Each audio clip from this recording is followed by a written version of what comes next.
thousands of years ago, when neither pyramids were built nor any book was written. There was only sound, a divine sound, heard by the sages in deep meditation. That was the Vedas, the most ancient treasure of human history. Veda means knowledge. The sages did not write them, they heard them. That's why they were called Shruti, that which is heard. There are 4 Vedas: Rigveda, hymns and verses of creation; Samaveda, the science of music and melody; Yajurveda, knowledge of rituals and energy; Atharvaveda, Ayurveda, healing herbs and the science of life protection. But the Vedas are not just mantras. They hold deep knowledge of science, mathematics, music, and medicine. Did you know? The Rigveda describes Earth as round and its movement around the sun. The Atharvaveda speaks of herbs and Ayurvedic medicine.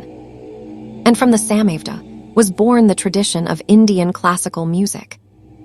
The Vedas are not for one religion, they are for all of humanity. They say, Ekam Sat Viprabhahuta Vadanti, means truth is one, the wise call it by many names. Vasudhaiva Kutumbakam means the whole world is one family. In today's world of rush, stress, and conflict, the Vedas remind us, we are not separate. We are all connected by the same universal energy.